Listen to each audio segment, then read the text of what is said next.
নুরুল হক নূর যদি মারা যায়, তার কোনো ক্ষতি হয়, তার দায় এই সেনাপ্রধানকে নিতে হবে। তার দায় ডক্টর মোহাম্মদ ইউনূসকে নিতে হবে। আমাদের নেতা কর্মীদেরকে যাকে পেয়েছে তাকেই সেনাবাহিনী পিটিয়েছে।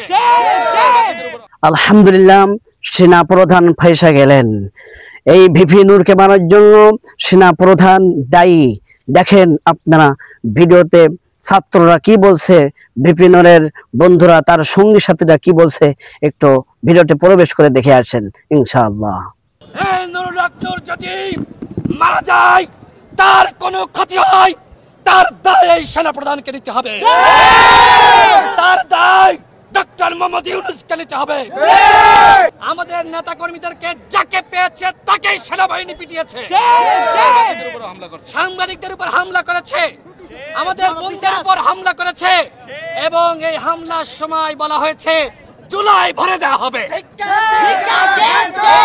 সেনাবাহিনীর সদস্যরা বলেছে, সেনাবাহিনীর মধ্যে যারা আওয়ামী লীগের পেতাত্তারা রয়েছে তাদেরকে চিহ্নিত করতে হবে। আমরা ডক্টর মোহাম্মদ ইউনূসকে বারবার বলেছি একটি প্রতিরক্ষা সংস্কার কমিশন গঠন করেন, কিন্তু আপনি উদ্যোগ নেননি। আজকে সেনাবাহিনীর মধ্যে আওয়ামী লীগের পেতাত্তারা, পুলিশের মধ্যে আওয়ামী লীগের পেতাত্তারা, র্যাবের মধ্যে আওয়ামী লীগের পেতাত্তারা, সচিবালয়ে আওয়ামী লীগের পেতাত্তারা। আজকে নুরুল হক নূর আইসিইউতে বাঁচবে কি মারা যাবে সেটির নিশ্চয়তা আমরা দিতে পারছি না। তার খিঁচুনি উঠেছিল ইসলামী ব্যাংক হাসপাতালে কাকরাইলে, তাকে চিকিৎসা দিতে পারে নাই, যে কারণে আমরা তাকে ঢাকা মেডিকেলে এনেছি। এখানে অন্তর্বর্তীকালীন সরকারের আইন উপদেষ্টা নুরুল হক নূরকে দেখার জন্য এসেছেন। উত্তেজিত জনগণ তাকে নিয়ে স্লোগান দিচ্ছে, এটা খুব স্বাভাবিক। আমরা তার কাছে দাবি জানিয়েছি অবশ্যই সেনাবাহিনীর মধ্যে যারা আজকে হামলা চালিয়েছে, পুলিশের মধ্যে যারা হামলা চালিয়েছে তাদের বিরুদ্ধে ব্যবস্থা নিতে হবে। এই ঘটনার দায় নিয়ে আইজিবি এবং ডিএমপি কমিশনারকে পদত্যাগ করতে হবে।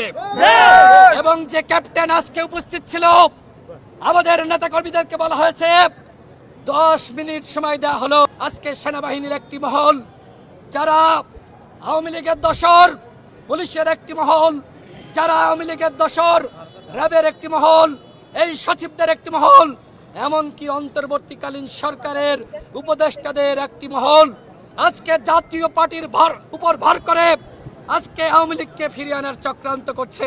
আজকে হামলার মধ্য দিয়ে ফ্যাসিবাদ বিরোধী শক্তি আবার ঐক্যবদ্ধ হচ্ছে।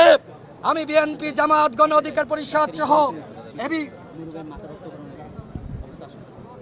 ডাক্তার মাত্র আমাকে যেটি জানালো, ডাক্তার সাহেব ইনফরমেশন দিয়েছেন নুরুল হক নূরের মস্তিষ্কে রক্তক্ষরণ হচ্ছে। নুরুল হক নূর যদি মারা যায়, তার কোনো ক্ষতি হয়, তার দায় এই সেনাপ্রধানকে নিতে হবে। তার দায় ডক্টর মোহাম্মদ ইউনূসকে নিতে হবে। আমরা স্পষ্ট হয়ে বলছি 24 ঘন্টার মধ্যে সেনাপ্রধানকে বক্তব্য দিয়ে ক্লিয়ার করতে হবে তিনি এই ঘটনার নির্দেশনা দিয়েছেন কিনা। স্বরাষ্ট্র উপদেষ্টাকে ক্লিয়ার করতে হবে, প্রধান উপদেষ্টাকে বক্তব্য স্পষ্ট করতে হবে। আজকে নুরুল হক নূর সহ আমাদের উপর যে হামলা হয়েছে, এই হামলার জন্য সরকারের কোনো নির্দেশনা ছিল কিনা। আইন উপদেষ্টা তিনি নুরুল হক নূরকে দেখতে এসেছেন, তিনি আমাদের শিক্ষক। হ্যাঁ, আমাদের এখানে যারা আছে তারা অত্যন্ত ক্ষুব্ধ।